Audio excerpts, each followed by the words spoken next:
Hello, everyone, and welcome to our latest Honey and Stag event. Kelly Lacey and myself, Jacky Collins, are bringing you a fabulous book launch in our program today.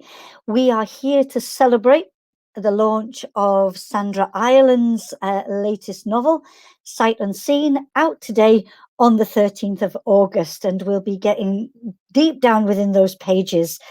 Also to say that in our discussion time, we'll be joined later by book blogger Joanne Baird and also bookstagrammer Emma Parkinson. So sit back, relax, and get ready to find out what the amazing Sandra Ireland has been cooking up for us. So, Sandra, are you there? Oh. Hello. Well, hello, Sandra. Welcome. How are you? I'm fine. I like the idea of cooking up something. It reminds me of cauldrons and interesting things. Did you like what I did there? Yeah, a little bit of yeah. So, I was reading about you before we met today, and I've read that you are known of, and I love this, the Queen of Scottish folklore-inspired domestic noir. I think that's a beautiful title. Do you like it? I love it. It's a bit of a mouthful, but it's really good. Isn't it just absolutely fabulous? Now, for anybody who is not familiar with your work, Sandra, to date, you published the novels Beneath the Skin, Bone Deep, and The Unmasking of Ellie Rook. Yeah? Yeah. That's your body of work so far, to be joined now by this latest glorious piece of work. And here it comes into picture. How tempting. Sight Unseen, published by Polygon and out the 13th of August. We're absolutely excited that can now be out in the world, because I know that speaking to people, and I know there's been many people saying, I wonder when the next Sandra Ireland book is going to be out, and we need to wait no longer. Now, before we get into the novel, I just wanted to ask you very briefly, 4 novels in now, do you see yourself now as I am an author? No. Still and that's not. the weird thing. It's the whole imposter syndrome thing, isn't it? But yeah, it feels incredible. I mean, I'm aware of the work that goes into them because I'm sitting down and I have to write. But when they actually become, a book like this, there's so much editing gone into it, and then the cover picture has to be chosen. There's a lot of things going on behind the scenes, so you become slightly divorced from the actual book, if that makes sense. Yeah, I feel my work is done when I'm actually there at the typeface, and then suddenly it becomes something a little bit apart. So it's always a little bit of a surprise when you see it in print. It's weird.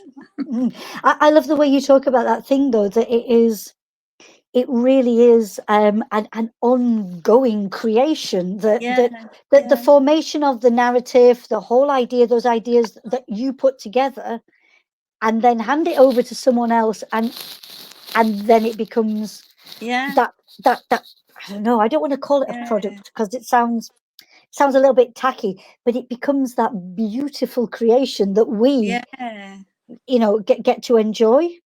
And also, I'm now writing something else. So I'm still in Sarah Sutherland's world, but I'm a step ahead of you guys. So that is funny as well, because I'm seeing that development, which obviously hasn't got to the shops yet. So it's really, it's an interesting process, very interesting, but slightly scary.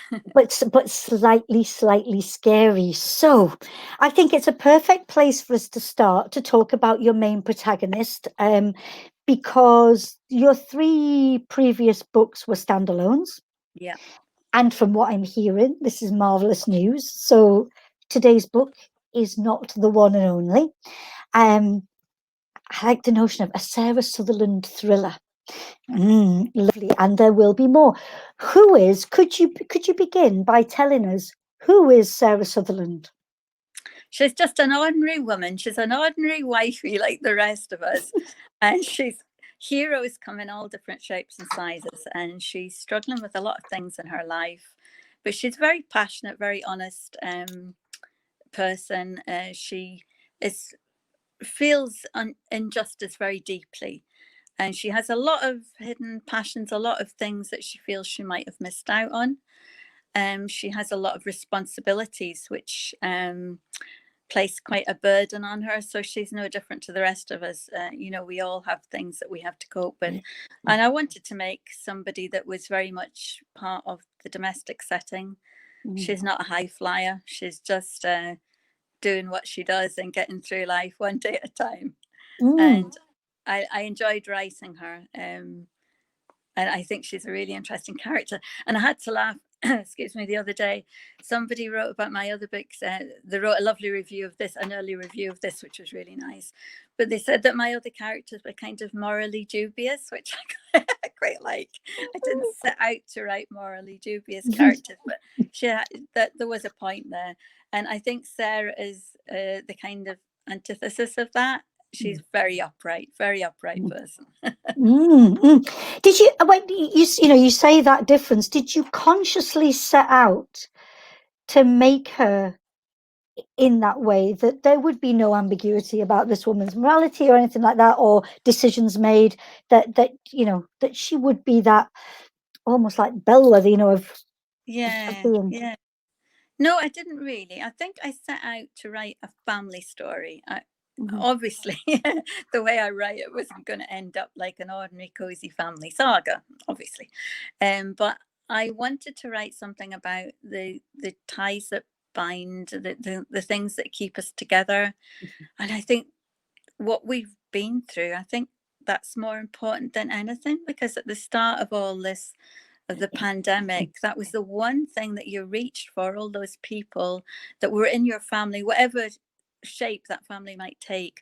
And obviously the book was already written then, but I think it's really relevant to now. So I wanted to write about family, what keeps us together, what irritates us about our relations, that kind of thing. And it just Sarah became this sort of linchpin of this family, I guess. I love what you say. It's a bit warts and all, isn't it? This revealing of there's no such thing as the perfect family. No. Sitting within then the subgenre of domestic noir, you seem, from what you're saying, you feel at home within. Yes, I think so. As I say, it was never going to be a cozy family saga, but the more I wrote, well, I started writing this book just after my dad had passed away, so there was that element as well. And I know a lot of authors who say that they've been totally unable to write after a bereavement, and I did wonder, is that going to happen to me? You just don't know how you're going to react. I cared for my dad for a very long time. So there was a big gap in my life, and actually writing this book really, really helped. And I love the idea of writing for well-being. And I think I teach creative writing, and I always bring that approach into writing. It's quite cathartic. So yeah, the book came from quite a strange place, but I think it's richer for that, because at that time I was thinking about my family, and how in many ways it was shrinking, and I think a lot of people can identify with that. It's beautiful. Thank you for sharing that. I wonder if you'd give us a wee treat, the first of our readings. Would you take us to your first section? Yeah, well, the first bit I'll read for you is actually about Ailey Gowdy, who's the witch. So just to set the scene for you, Sarah Sutherland has a nice little sideline. She actually works at a supermarket, but she has a nice little sideline of taking visitors around the town of Kilgour. So if you've ever been on a ghost walk around Edinburgh or Stirling or any of these great places, you'll know that it can attract quite a disparate bunch of people. So Sarah has her little band of witch hunters, and she's taking along the paths that Ailey Gowdy used to walk. There is another house to see. You'd mistake this one for a lockup or an old byre, maybe. No one can decide what to do with it. It has sedum growing in the cracks in the harling and ferns sprouting from the gutters. What paint is left is the colour of dull yellow lichen. An old horse-drawn grass rake is positioned out front as a nod to its rural roots. Various plans have been mooted. The Kilgour Development Trust want to raise funds to turn it into a heritage centre. The council prefers the cheaper option of demolition. Its fate is uncertain, but it too is hanging on. This house is a short walkway along Butter Wynd and down the steps to the main road. Don't cross the road, but stay on the pavement and turn sharp right. Keep walking until you come to the park, the haunt of dog walkers, teenage lovers, and underage drinkers. The grass is kept short, the borders neat, and the dog bins empty. It's all very civilized, except if you keep walking, you come to a wood. The wood isn't quite so civilized. The house I want to tell you about is in the wood. I gather my little group of witch hunters together. This is reputed to be the home of Ailey Gowdy, the town's most notorious witch. Gasp. One of the girls checks her phone, probably cross-referencing me with Google, but I resist the urge to grab the bloody thing off her. Ailey was a young woman who lived here with her father and younger siblings. Her father was a suitor, a shoemaker, and Ailey looked after the younger children because her mother had died in childbirth, an occupational hazard for women in those days. So what did she do? The girl slips her phone into her jeans pocket, giving me a little surge of hope. Did she cast spells? The guy with the Hogwarts scarf shuffles closer. Of all the witches, and there are several associated with this town, Ailey is my favourite, not least because when she married, she and her husband used to live in my house. As always at this point, I can feel the interest shift to me, to my personal life. What sort of house do I live in? Is it haunted? Have I ever experienced anything spooky? The questions come thick and fast, but I deftly turn the focus back to Ailey. That's why we're here. I suppose I feel I've come to know her over the years, I say.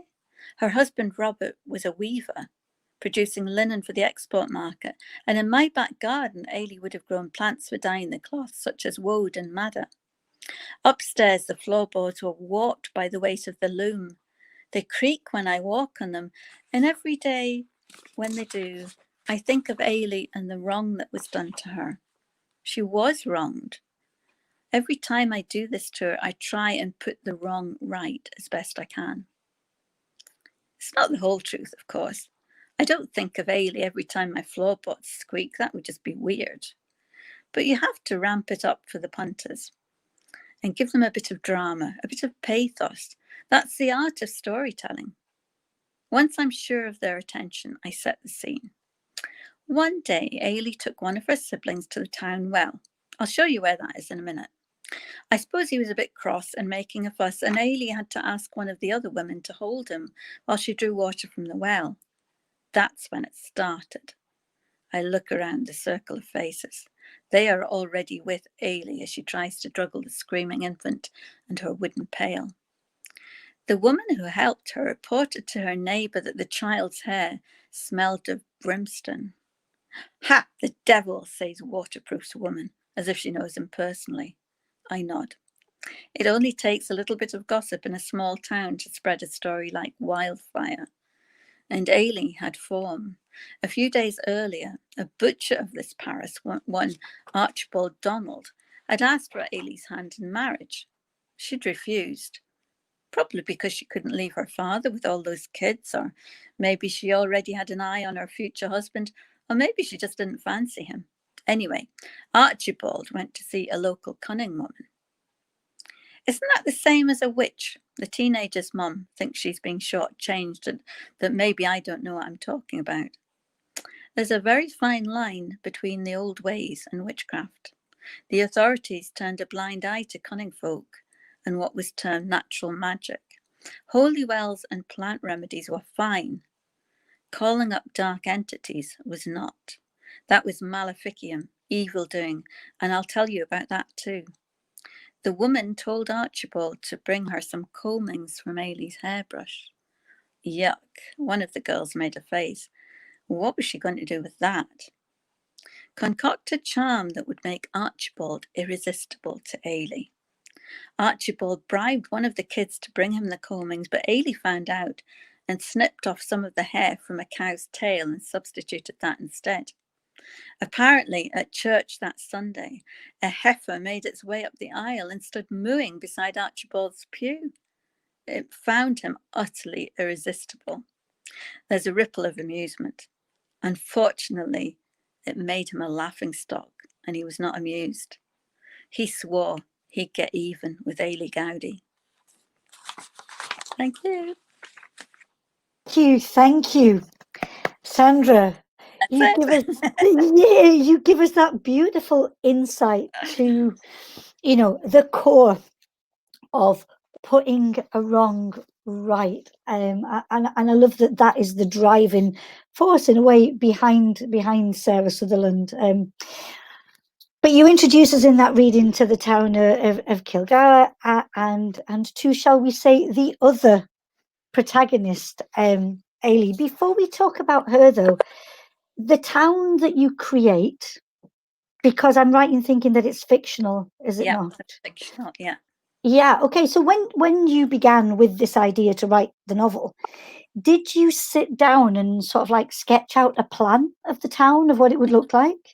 No, it's a kind of a fusion of different towns. I was slightly inspired by Montrose, which I live on the east coast. So this we have a huge history of witch trials. So the nearest town to me is big town is Forfar, where there was a huge witch trials there. I think about 22 people were killed. And then further up the coast, there's Montrose, which still has a lot of these very creepy little alleyways. In Forfar, you've got Butterwine, you've got the Butter Market, and all these old place names still survive. So I was kind of slightly inspired by that to put them all together. So the whole place is kind of a figment of my imagination, but using all these little places in the landscape. Beautiful. And then, so Ailey, is because I know that folklore for you is very, very important. So did you discover this character in the research that you've been doing? How did you come across her? Who is she? Well, again, a bit like the town, she's a fusion of different witches. I went on the Edinburgh University website. I can't remember. I can never remember the actual name of it, but they have a fantastic resource which has all the all the witch trials, the witness accounts, all transcribed. That's the word I'm looking for, I think, and put on this database. It's very, very fascinating. You can just dip in, you can look for the witch trials in your area, you can look for certain individuals, you can even look up your family name to see if you were perhaps related to one of these people. So that was really interesting. And there was a lot of really interesting little snippets in the witness transcriptions, which inspired me. So I've taken, like, the story that you heard of the hair combings and the heifer, and that is actually taken from little bits of the trials that I've read. And I just thought it's weird and quite humorous, but also really scary when you think about what was behind it. I say in that piece that, or certainly Sarah says that, these little towns were a hotbed of gossip. I see that in where I live at the moment, even now. And it must have always been that way. But unfortunately, some of these little bits of gossip got feet and legs, and in more troubled times, that could have been the undoing of you. Yeah, and how at that time, and even maybe in these times as well, do you undo the damage that has been done? And what I find interesting, though, is that your main character is wanting to do that from a historical difference, or distance, And you know, whether or not she is successful in that, well, people will have to read the book and find out how that goes, because that's important. Before we go to another section of reading, I wanted to ask you. There's another character that I'd like to talk about, and that's Sarah's nemesis, Grant Trant. Yeah, Grant Tranter, or Tranter. Trant Granter, as her father called him. Tell the viewers, who is this man, and you know, the problems that he brings. Why is he that nemesis? Well, I think he's again, he's grown up in a small town. He's younger than Sarah. She is his boss as we meet them at the start of the novel. He's a bit of a rebel, but he doesn't really have anything to rebel against. He's been brought up in a small town.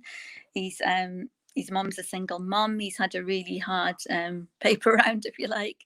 So he's got an attitude. He's got a chip on his shoulder, but actually he's really good character underneath. But Sarah has to dig quite deep to find that. And it turns out that because she's basically sacked him, he ends up getting a job elsewhere, shall we say. And they meet again. But I love it because, like, you know, normally the notion of the nemesis, and it sounds, you know, it's full of menace and danger, but you work this in a very interesting dynamic. I love it. So because I'm aware of time, and I know we have other questions coming as well, so would you take us to the next section of your reading? Yeah, sure. I actually printed all these things out so there wouldn't be I wouldn't be fiddling with the book. So this little bit introduces you to Sarah's father, John. John is having a lot of issues with his health.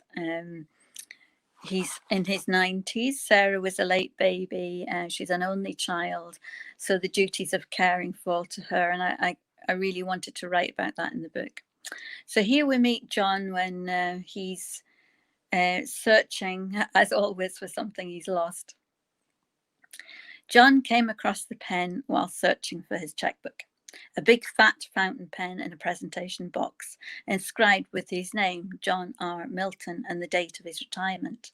That little torch of Sarah's had been a godsend, illuminating all the dark corners where things can hide. Old age is no joke. When the eyes start to go, you might as well turn up your toes. Imagine 30 years at the Building Society, and now he can't even see to find his checkbook. The fountain pen has distracted him. It's heavy and smooth, a superior quality pen. He rolls it in his fingers like a fine cigar. He always used a fountain pen at the Building Society in the old days for signing documents, taking notes. No computers then, just reams of heavy paper. Words carry more weight on heavy paper. That flimsy stuff they use nowadays. From time to time, Sarah prints off Hannah's emails. Goodness knows where in the world Hannah is now, but she always signs off with love and hugs to Grandad and 3 kisses. He pretends he can read the emails, but the words swim off the edge of the page like fish. He has a bottle of Quink somewhere, probably in the same drawer. He renews his efforts, piles more bric-a-brac onto the table. When Marjorie was alive, everything was shipshape. But he's letting things slip, and slipping makes him anxious. The ink hasn't been used for a good while and the cap is stuck fast. Despite his best efforts, it won't budge and he becomes short of breath and has to sit down. With persistence, the cap finally gives way and he chuckles in triumph. He sniffs the ink. His raw classroom whiff takes him back to his salad days. Scribbled notes in Latin class, wartime love letters. Without warning, the bottle slips from his grasp and drops to the table. Oh, bugger. He's always made a point of not swearing in front of his daughter, but luckily Sarah is at work. She's not going to like this. Helplessly, he leaves a towel soaking up the ink and goes in search of the time. He can't see his watch very well nowadays. The dining room and lounge are open plan, so it's just a few steps to his favourite easy chair. Amazing how your world shrinks as you age. He used to be able to see the wall clock perfectly from that chair. He could program his day by it. Breakfast radio, sandwich, lunchtime news, maybe an old Ealing comedy in the afternoon. But now the clock face is a blur. He's been known to have his lunch at 11:30 because he's mistaken the position of the hands. Nowadays, he has to go into the hall, through to the bedroom to check the digital clock radio. The numbers there are large and illuminated, but even that isn't foolproof, because sometimes he presses the wrong button when he tries to change channels. Once he spent an entire weekend 3 hours ahead of the rest of the UK. You can't resist a little chuckle remembering. Not so much GMT as Milton Mean Time. Now the digital format reads 1500 hours. That feels about right. Sarah won't be finished work for another hour or so. He remembers the ink and slumps down on the edge of the bed, exhausted. That's when he sees them. His stomach does a little flip. A voice trembling with false bravado, he calls out, "I can see you, you know. Don't think you can hide from me." No answer, of course. They never reply. He's become accustomed to their silence. Although every sighting of them puts the fear of God into him, he can never tell when they will appear. It's random, like a snowstorm or an earthquake. They're tall and thin and pale, like those elongated marble statues you see in churches that never look in proportion. He screws up his eyes and tries to see their faces, but they shift like smoke. He calls out again, "Away you go. My daughter will be here soon and she won't be happy." You can't make out how many there are today. Sometimes they sit on the couch while he's watching TV and he forgets he's afraid of them, pretends he's talking to Sarah or old Mrs. Chalmers from next door. He chats away, remonstrates with them without ever expecting a reply. It's company. He gets fed up of it being one-sided, though. It's not as if he's even invited them in. During the ad breaks, he always asks them to leave, and sometimes they do. But then he gets anxious about where they've gone and what they've been doing. He has to get up and follow them. He loses the thread of his favourite TV programme, and it's exhausting. But he can't bear the thought of them going through his stuff. He shouts at them again, cross now. "Get out of my house this minute or I'll call the boys in blue." They don't like that. He blinks his eyes rapidly and they're gone, just like that. That's me. Sandra, so beautiful. I wanted to say that in that passage that you've just read, and you mentioned it when we started our conversation, there's a real labour of love in there, in the way that you are recounting this man's experience. It's really tender, and I wanted to come back because you mentioned about writing, you know, for well-being, and you mentioned that you do a creative writing class, and I just wondered, in hosting those classes and being the person who delivers those classes, have you learnt things whilst you've been doing the delivery? Definitely. Well, I started off doing writing for wellbeing classes. I worked for a couple of charities. This is several years ago now. Worked in healthcare settings, and it's really obvious. So what I learned from that is that everybody has a story to tell, and it doesn't really matter how you tell it or who tells it, if that makes sense, because sometimes if you don't get a chance to tell your own story, it lives on in other people. And I think that's what I found when I was writing this, that even though I didn't set out, I wasn't writing about my dad, I was writing a character, but a lot of my dad's phrases and the things that he used to say came out. And it was really funny that my sons have read the book. They read it quite early on, and my eldest son said, "Oh, that's Grandad. Grandad used to say that." So it's lovely in a way for us as a family that some of the things, even though this isn't, the character is not my dad, some of those things have lived on, and I think that's quite a nice legacy. Definitely, without a doubt. Well, I am gonna love you and leave you for a little bit now, and we're gonna welcome onto the screen Joanne Baird. Joanne, I'm really sorry I called you Bairden at the beginning. I blame Sharon Bairden for that. So Joanne Baird, book blogger of the Portobello book blog, massive author supporter and book reviewer. She's going to come in now and she's got some more questions for you on Sight Unseen, and I'll be back later. Bye for now. Yeah. Thank you, Jackie, and I'll forgive you about the name. No problem. Hello, Sandra. I just say, obviously, I've had an early copy of the book, which I finished last night, and I thought it was absolutely brilliant. Really thoroughly enjoyed it. Now, one thing I really love is the way that you weave folklore into your story. You've been talking about witches, obviously, earlier on today. And to me, it's kind of like there's a story within a story within a story. The way that you write your books, a bit like Russian dolls. They're all kind of, one within the other, which is really clever. And I just wondered if there's any other folk tales that that's like kind of one of your favourites that you would really love to be able to put into a book in the future. Oh, that's a good question. I love animal folklore. There's a brilliant tale of the black fox. The black fox is supposed to be slightly demonic in origin, so a bit like the old sort of black dog stories that you sometimes hear about. If you see a black fox, it's supposed to be a harbinger of something. I wouldn't like to say doom, but it's a messenger of some sort.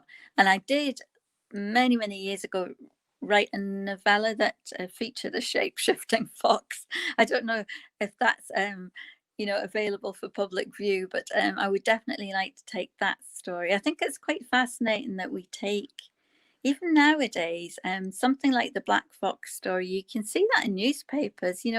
People might have seen a black fox or a white stag or something that's a little bit different, and it is, it's newsworthy. And I find that quite interesting because we're still looking for mystery, we're still looking for folklore. So I think interesting. Yeah. And given all your obvious interest in myths and legends and superstitions, do you have any little superstitions or rituals that you follow when you're writing? Oh, that's a good one, isn't it? I'm a bit of a beachcomber, so I like to walk. I like to go for a walk before I start writing. So I inevitably pick things up on the beach. So I like stones, shells, definitely stones. I'm very attracted to stones, and sometimes down on the beach there, I find the little hagstones. The ones with the holes through, and that actually one of them found its way into the book. So I sometimes sit with those, just sitting beside me on the desk. I don't know if they do me any good. Maybe they feed my imagination. You certainly get some lovely photographs when you're out on your walks. I've seen them on Instagram and places like that. So the Sarah Sutherland book is the first of a series. I know Jackie said earlier your previous books have been standalone, and I'm certainly very pleased it's the first of the series. I think she's a great character, and I'm obviously not going to give anything away, but it certainly ends with some shocks and a bit of a cliffhanger, I would say. I just wondered, how different is it when you started writing it? Did you know this was going to be a series, or how different is it writing for a series than a standalone? Well, I think I wasn't really clear that it was going to be a series, but when I started writing about Sarah, I liked the character and I wanted to develop the character more. So I was really conscious that she was going on a journey which probably couldn't, it would probably last longer than the one book. And as it happens, Sarah is a carer. She's looking after her dad, but also she's concerned with her young daughter. Well, she's in her 20s. She's traveling abroad, and somebody of a son who is traveling abroad it's always in your mind. So I thought, well, I could go down different routes with this, shall we say. So it's all about family and responsibility and looking out for people. but it's intergenerational. So I thought that was quite an interesting approach. So the second book, no spoilers, but the second book involves Hannah, the daughter. Oh, that's good, because she's the cliffhanger, isn't she, really? She is a little bit, just a bit. Just a bit, yes. You mentioned that your family have read your book already, and I just wonder, what do your family think about your books and your writing? I'm sure they're very supportive, but in the same way, when you pass it out to readers for the first time, it must be a bit nerve-wracking asking your family to read your books. It is really nerve-wracking. I never ask them to read it. They ask me, can they read the book? And I'm like, well, okay. My eldest son is Jamie. He's the one that's most interested in books. He's an avid reader. So he usually reads it quite quickly, straight away, probably before it's actually edited. So he likes to get his hands on an early copy. And it's interesting because they pick out things that nobody else would notice, just little details that he might say to me, oh, I remember when we've been there, or we've done that. And it's a very, very much a family thing, or maybe a personal thing to me, which they pick up, which other people probably wouldn't notice. My other son, Callum, he's out in Vietnam. So that's quite tricky getting him a copy, but he does read them, which is quite good, because he's not a reader. He'll read articles online, but he's not a great fan of books. So it's really quite flattering to have them read the books.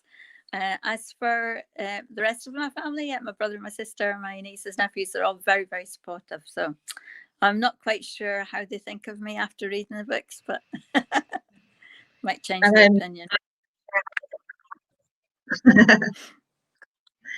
And so this book's going out on a blog tour, which for people who don't know means that lots of bloggers and early reviewers and people on Instagram will be reading it and sharing the reviews on certain. So what's that like when you hear from your readers? Oh, it's really scary. It's really scary. I mean, obviously it's nice if people like the book, but you're always afraid because you're so close to the book. It's really hard to be objective. And some people have said the book's quite funny, quite warm and funny, and I'm really pleased with that, because I didn't set out for it to be funny, but just some of the situations that it gets in are quite easy, so I'm kind of glad. I'm kind of glad to find it funny and a little bit more lighthearted than some of my books. So that's nice, and it's nice for me to write. Not that, I mean, it is creepy, but there are some sort of more light-hearted moments, so that's nice. But yeah, the reviews are quite scary, but everybody's very generous, especially the book bloggers. They've all been really, really, really supportive to me, and I'm very appreciative of that. There was certainly quite a few funny moments with Grant, especially when he worked in the supermarket at the beginning. That was quite amusing. Okay, just one last question from me then. Have you ever wanted or felt like you might want to revisit one of your characters? Obviously, you're going to write about Sarah again, but are there any other characters from your previous books, even though they're standalones, that what happened next for them? Maybe in your head what happened next, but have you ever been tempted to write about them again? Or are there any that your readers have said, I need to know more? That's interesting. I think Beneath the Skin, my debut novel, there's a taxidermist in there, Alice, who's a very quirky, interesting character, and lots of people want to know more about her because she could go down several routes. She could turn out to be quite a dangerous woman, or she could see the light. Who knows? So that would be quite an interesting one to write. Very intriguing, yes. Well, I'm going to pass over now to Emma, who is a bookstagrammer, and you'll find Emma at Booklovelife, and I think she has some more questions for you, but thank you so much for answering mine, Sandra. Thanks, Joanne. Hi, hello. This is strange to be meeting like I think this. It is. One of the questions that I've always wanted to ask, like most authors, to be honest, do you have like a system that you go through when you're writing? So do you write the ending first and you know where it's going to go, or do you just start writing and see what happens? Or My writing is just a glorious muddle. I know exactly where I'm going. I know what I have to do to get there. But the book I'm writing at the moment, you've caught me on a bad day because I have no idea where it's going. So yeah, I know where I've got to get to, but there is a point where you have to together the loose ends and see if you're going to be able to tie them up, because if I like to work with a lot of different strands in the story, so there's a lot of subplots and things going on. But I suppose every writer can identify with this. It's really the most difficult part is gathering all those strands together and making it work. Don't know if that answers the question. It does. Was Sarah based on anybody that you know? No, but a lot of people have said that she's the character that is most like me. But having said that she's a morally upright person, I feel quite proud. But I don't actually see her like me, but I guess other people sort of see different things, you know, and it's all open to interpretation, isn't it? Yeah. I always feel like if I've ever started to write something, I feel like I'm writing about me, and then I'm like, no, I don't want to do that. Yeah, you're bound to. It's you know, it's sod's law that you're going to put in bits of yourself or your own judgments and things, and it's unavoidable because you're writing from the heart, so things will creep in, I guess. Yeah. You did touch on it a little bit with regards to John and your own father. Yeah. How did it actually feel writing about that? Obviously, with it being so personal to yourself. Yeah. You know, was it sort of therapeutic? I know you did mention that you felt it was sort of writing for well-being. So did the whole process feel therapeutic to you? Yeah, I really enjoyed writing that. Now I'm kind of thinking, oh my goodness, my family's going to read this and think, why are you writing about our dad? but actually, the process of writing was lovely because I kept remembering things that he'd said, and he had some funny little quirks and things he used to say and just things he used to do. So it was really nice to write all that down and record all that. And I hope people will like the character of John as a character, because nobody knows my dad that's going to be reading the book, probably, or not many people. But I hope, you know, that the nice little things he used to do. And also he could be a little bit of a monkey, you know, he liked the attention. And I think the character of John is slightly like that. You know, he can lay the guilt trip on Sarah so that she has to drop what she's doing and go in, and that was part of my life for a while. So it's probably quite nice to write about that too, the downside of sharing. Yeah, I've got to say I did love the character of John. I thought it was absolutely fantastic. And it wasn't until I finished the book that I found out, obviously, that it was partly based on your own dad as well.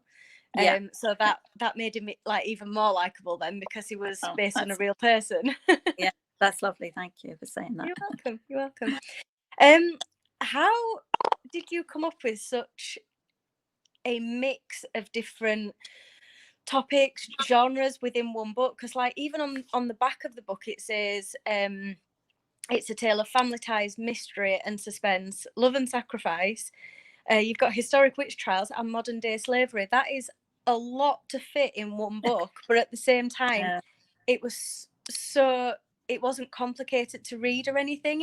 It all just flowed so perfectly.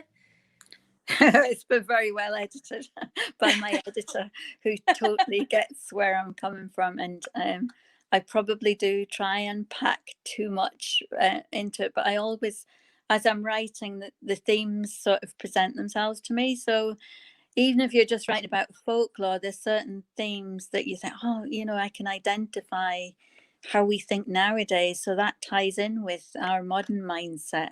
So that's always intriguing to me.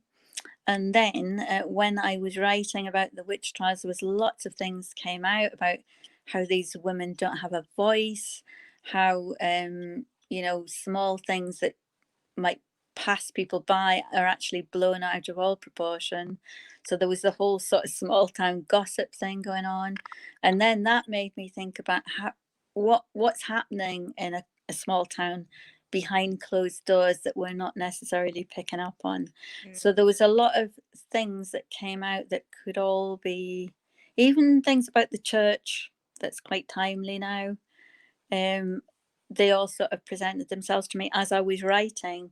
So then I had the challenge of trying to tie them in a kind of an entertaining way, I suppose. I didn't want it to be laying down the law about my thoughts on things, because that's not the nature of fiction. So I've kind of put them all out there, and hopefully people will enjoy reading about these themes and making their own assumptions from that. Yeah, I've got to say, it was one of those books where I think I read the first chapter and I was hooked. It drew me in straight away. I loved it. Thank you. That's so nice to hear. Oh, you're welcome. Well, thank you for answering my questions. So I will pass back to Jacky now. Thank you very much, Emma. Thank you. Hi again, Sandra. Hello. Hi, lovely.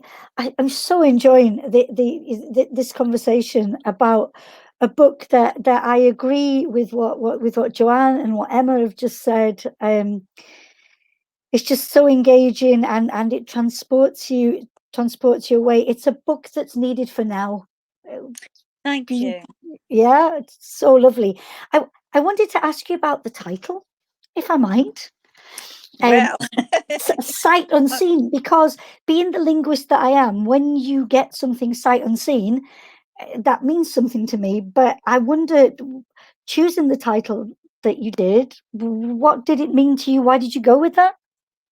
Well, I'd be interested to hear your interpretation of it. But for me, I was looking, and this has been a bit of a challenge for me, because a lot of the book is about perception, how we perceive things in lots of different ways, not necessarily about our senses, but in other ways, what's going on behind the scenes. But I wanted to get a title that reflected that. So I'm trying to get titles that will play with the idea of sight through. I'm not doing very well, but I might have to pick your brains, Jacky. But the sight unseen sort of implies that you are seeing things, but you're maybe not necessarily seeing the things that you need to see. Yeah, it does, and it, and it takes me back to the reading that you did, where Johnny's seeing something. Yeah. But what is it that he's seeing? Or in the sense that, in our communities, whether it's our family, immediate community, or our village, town communities, what do we see and how do we perceive it? How do we read situations, or how do we understand people? And do we need, greater understanding? Do we need to delve further? So that, sometimes we don't see what's under our noses. There's a character in this book who's a cleaner. There's a lot going on with that character, but nobody sees her because she's a cleaner.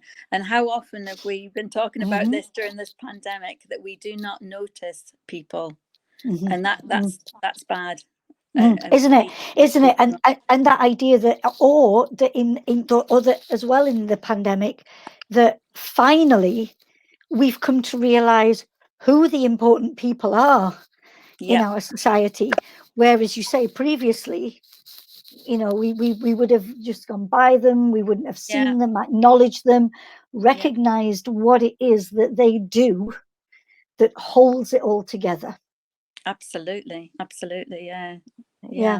I love, because again, I've read where you've said that idea of it's my humble attempt to give a face to the faceless and a voice to those who need to be heard. And I know you were just mentioning that, and for me, it's a really important part of of being able to convey ideas. If you have a gift, as you well and truly do have a gift, and then to be able to bring things out that maybe we don't see, we don't hear, we're not willing to acknowledge. So I just want to say thank you for what you do with your work. No, there's things that I feel I want to think about and write about, and so yeah, it is a humble attempt, because I'm not like Sarah Sutherland. I'm not a historian or anybody that does have a voice in that sense. So this is my way of doing that. Yeah. So now, what I wanted to ask was, if you, and this is not an elevator pitch, so don't get, because the books rubbish at those. Yeah, the book's sold. It's out there. Oh well, it will be. Yeah, we can. Yeah. If you had to sum up what you wanted a reader, and I know you would never pressurize anybody into reading any way, but if there was one thing that you hoped they took away from this book, what would it be? Warmth, I think. Warmth and caring. And I think that's really timely. But the warmth of family, the bonds that unite us. And it doesn't have to be your family. We're all connected. And I think the book shows that we are all connected. And we need to open our eyes and wake up and honour the people that we're connected with.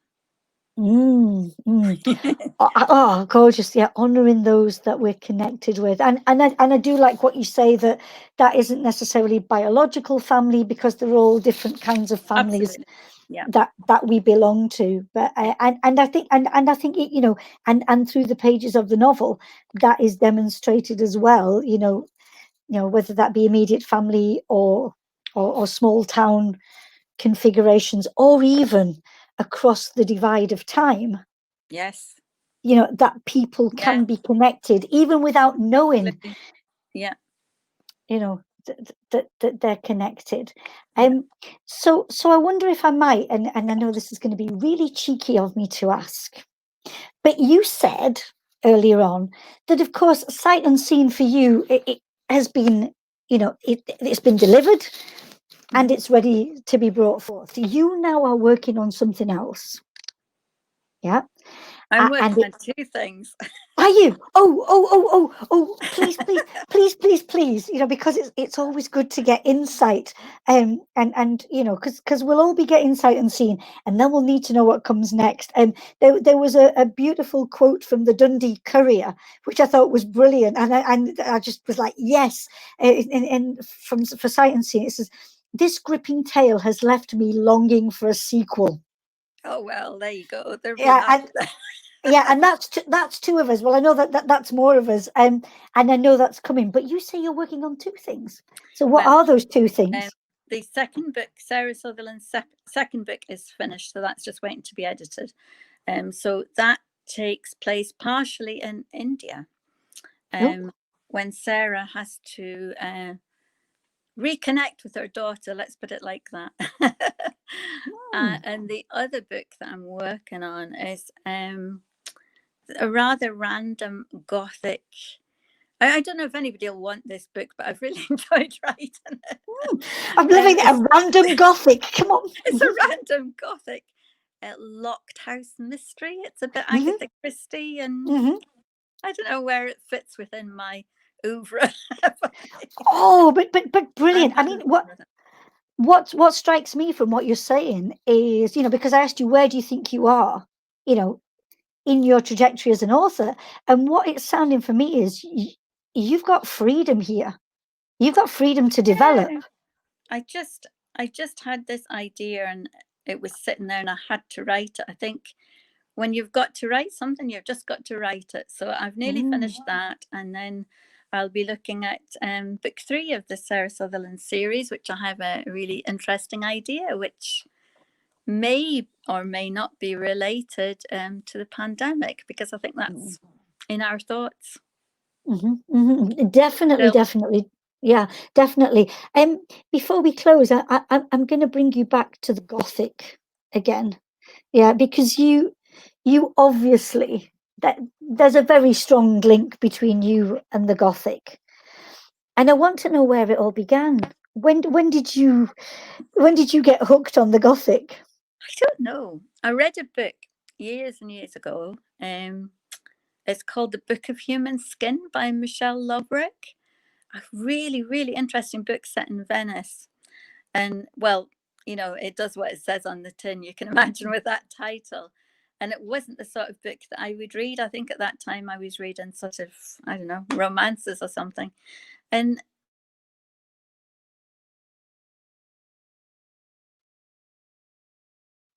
Oh, where's Sandra gone?